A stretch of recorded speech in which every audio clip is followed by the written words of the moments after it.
huge news today from the Federal Reserve.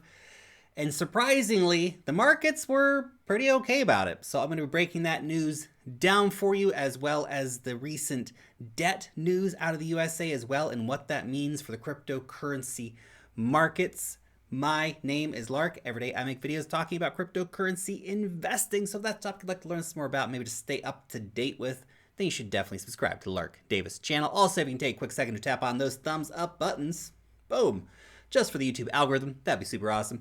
And obviously, if you would like to receive a notification when I put out a new video, you should click on that notification bell. By the way, if you are a cryptocurrency trader, you need to get yourself an account over on Femex.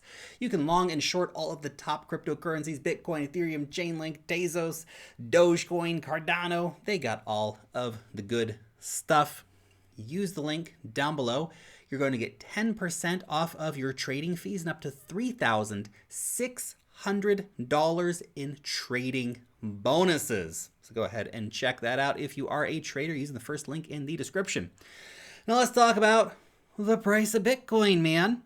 So not a whole lot crazy happening with the price of Bitcoin at the moment. We are still stuck in no man's land between the 200-day exponential moving average and the 200-day simple moving average. So we have, of course, bounced there as support, which is a very positive thing. As I was saying yesterday, we haven't even really closed a daily candle under the 200-day moving average, so the blue line there.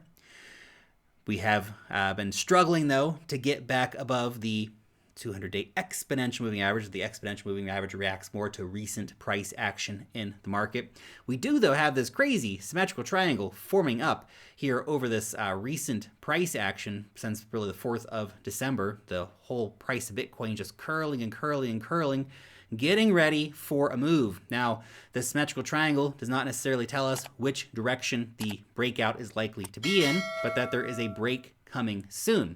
Now, a breakout to the upside could be quite dramatic. Breakout to the downside could be quite dramatic. Obviously, we'd want to see $42,000, this line of support right here, which was very important resistance and support in the past holding. If that were to be the case, if we got the breakout to the upside, it would likely blast us beyond this trend line right here, which could finally break us out of the doldrums that Bitcoin has been in, break us out of the downtrend, and get us hopefully moving back upwards.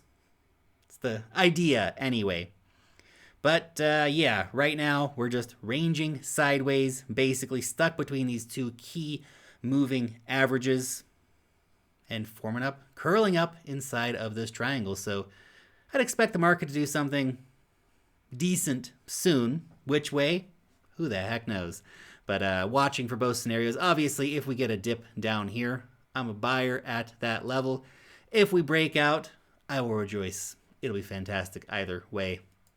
Now let's talk about the news. So, the Federal Reserve, everybody's favorite monetary institution, these guys have announced basically what we thought they were going to announce. They're going to tighten up credit faster, so their tapering program is going to be accelerated. So the Federal Reserve has been buying $120 billion a month worth of treasuries and mortgage-backed securities. They're going to stop that program. It's going to end in March. The market, I think, had already priced this in terms of the fear leading up to this. Everyone freaking out, oh my gosh, the Fed's gonna, bring in tapering and not buy as much stuff up off the market. Yep, that's basically what's happening. So the market kind of priced it in. Actually, when this announcement came out, Bitcoin kind of bounced a little bit. So, that's cool. That's cool.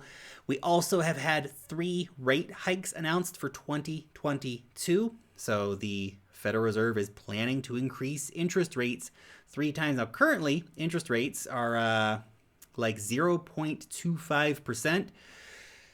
Likely, we're going to see 3 rate increases of a similar amount. So by the end of 2022, interest rates in the U.S. will back to a whole big old smashing 1%. Cool. 1% interest rates, man. That's spicy. Nice. What?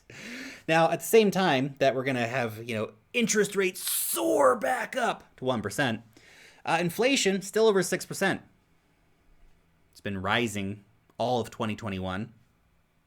Maybe this, the tapering and the interest rate rises will tamper that down a little bit. I don't think the Federal Reserve necessarily is able to control the monetary system the way they like to think that they are. They are not exactly the masters of the universe here. Remember, inflation was supposed to be transitory years ago, and here we are. Inflation in November was 6.8%. That's big. That's big.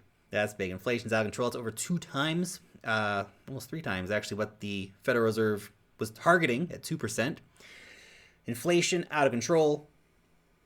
So if we have interest rates only at 1%, but inflation is 6%, I'm not a math doctor here, but I feel like those numbers do not add up for a good situation. So you're getting 1% on your money, but you're still losing 5% due to inflation. Yeah, pump everything. Pump everything. It's all going to go to the moon. It's all going to go to the moon. The inflation crisis is just continuing to ramp up in the U.S. Obviously, we talk mostly about U.S. markets here on the channel. We talk about other countries and stuff from time to time too, but the U.S. markets are the big daddy because the U.S. dollar is the big daddy of currencies. The U.S. equity markets are the big daddy of equity markets. What happens in the U.S. tends to have reverberating effects around the world. So that's nothing to worry about. Interest rate hikes, because inflation, realistically, is something to worry about, and it's out of freaking control. And look, it's not just the U.S. It's not just the U.S., guys. This is interest rates from around the world. We have Brazil, Canada, China, the Eurozone, Russia, the UK, and the USA. You can see it's actually, let's get this make it a little smaller. There we go. That's 2021 right there. 2021. What happened? What happened to inflation in 2021? Look at this chart. Every single freaking country just soaring higher. So 2021 right here. Boom. And all these countries just inflation rates going freaking crazy. Now, some countries, of course, worse than others. Russia's inflation rate's quite high. Brazil's inflation rate's quite high. These are the biggest economies in the world, right? And even the one that was doing the best, China, still like 2.5%, which is substantial enough. But most of the countries, much higher than that. And they're all trending in the exact same direction. Up, up, up, and dramatically so. Inflation soaring across the globe. In such a situation, it feels nice to hold on to some Bitcoin, without a doubt. And of course, we also got the announcement from, that the Senate has passed the bill to raise the debt ceiling in the USA by another $2.5 trillion. It's so funny because if anybody else was $29 trillion in debt, there's no way the credit card company, oh, you're good for another 2.5. I know you can't pay back the 29 trillion, but have another 2.5 trillion on top of that. It's such a structural risk for the global economy, for the dollar, obviously, as well. This debt, this 29 trillion currently, it'll be, I guess, 31.5 trillion in a year or a year and a half whenever they hit the next debt ceiling. That money is never going to be repaid. It's never going to be repaid. There's no way the U.S. can repay $30 trillion in debt. So what's it then become? Just servicing the debt forever? Is that generations of debt servitude for everybody in the U.S.? And will they, of course, then implement that model everywhere else, make all countries deeply in debt to each other and the central banks and the banking cartels? What a system they have going here. Infinite debt, debt forever, inflation forever. Remember, you will own nothing and you will be happy. Oh boy, opt out, man. Opt out. Opt yourself out. Opt your grandchildren out. Seriously, buy some Bitcoin, hold on to some Bitcoin. It's that simple. It's that simple. The system's rotten, the system's crooked, the system is tremendously broken. It's irreparable.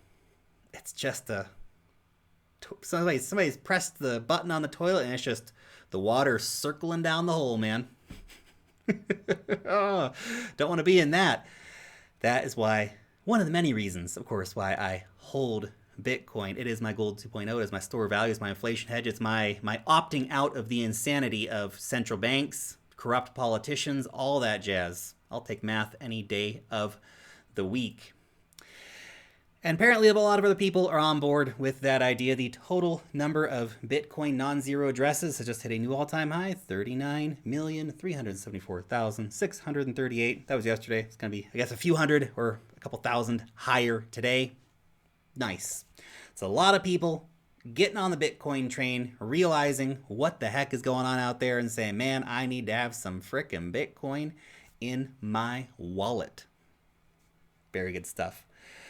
Final note for today. You know, during this recent dip, I know that a lot of people, they tend to buy the top and sell the dip. It's the exact opposite way you need to be playing this market. I didn't sell any crypto during the recent dip. Why would I? Why would I? My back's not against the wall. I don't desperately need to sell to pay the rent or anything.